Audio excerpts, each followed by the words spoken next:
है कि कांग्रेस का ऑफिशियल प्रवक्ता कहता है उसका पर्सनल बयान है। कांग्रेस का कैबिनेट मंत्री कहता है शशि थरूर उसका पर्सनल बयान है। कांग्रेस का जनरल सेक्रेटरी कहता है जाकिर नायक शांति का मसीहा था, ये पर्सनल बयान है। कांग्रेस की सरकार कहती है कि हाफिज सईद ने 26/11 कराया और दिग्विजय सिंह बतौर जनरल सेक्रेटरी कहते हैं कि ये आरएसएस ने कराया। पर्सनल बयान है, पर्सनल तो इनका जानते कितना मजेदार हो चुका है। Sushil Kumar Shinde, home minister of India, in the capacity of home minister, 13 जनवरी 2013 जयपुर लिटरेरी फेस्टिवल, आरएसएस वाले आतंकवादी अड्डे चला रहे हैं। और जब सुषमा स्वराज जी ने पूछा आपने होम मिनिस्टर के रूप में कहा मैं अपना बयान वापस लेता हूं, तो मैंने ऐसे ही कह दिया था। होम मिनिस्टर के बयान को कहा जा रहा सीरियसली। आपके चुने हुए मुख्यमंत्री कहते हैं हमें मुसलमानों का वोट नहीं चाहिए। आपके केंद्रीय मंत्री कहते हैं देश के गद्दारों को गोली मारो डॉट को। गद्दारों को क्या आप बताइए ना, क्या बोला उन्होंने? गोली मारने की बात ये बताइए, मंत्री ने बोला गोली मारने की बात? क्या कहा उन्होंने कहा देश के गद्दारों को। जनता कह सकती थी धक्का मारो, जूता मारो, गोली मारो। जनता ने कहा ना देश के गद्दारों से हमदर्दी किसको है बताइए। तो देश का गद्दार गई ना, कन्वीनियंस की क्या बात? अरे ये बताइए देश के गद्दारों से हमदर्दी किसको है?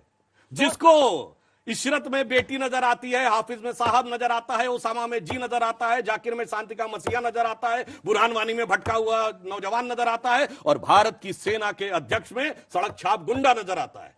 उनको परेशानी है।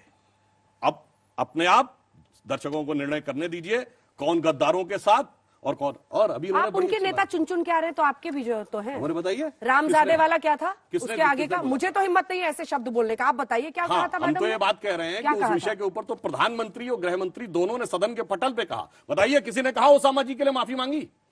किसी ने कहा जाकिर शांति का मसीहा के लिए माफी मांगी? ये कांग्रेस पार्टी के चुनाव में आप लोग बहुत इंटरेस्ट ले रहे हैं, पर बीजेपी के अध्यक्ष पद का चुनाव कैसे होता है और कब होता है? हाँ बिल्कुल, बीजेपी के अध्यक्ष पद के चुनाव की प्रक्रिया यह है कि हमारे डिस्ट्रिक्ट्स की कमेटीज का सिलेक्शन होता है।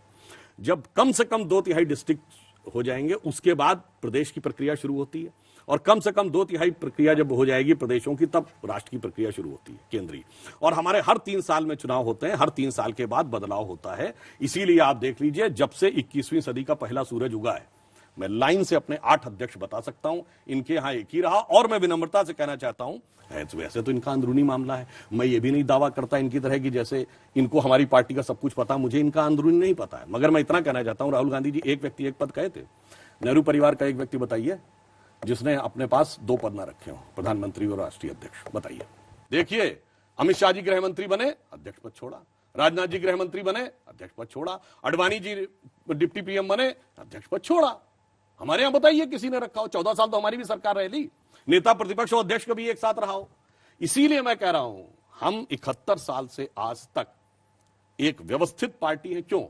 हम जानते क्या है, हम हैं विचारधारा प्रेरित, कैडर आधारित पार्टी, ये है सत्ता प्रेरित, लीडर आधारित पार्टी। इसलिए जब जब सत्ता छूटती तो लीडरों में जंग होती है। मैं कई बार बता चुका हूं।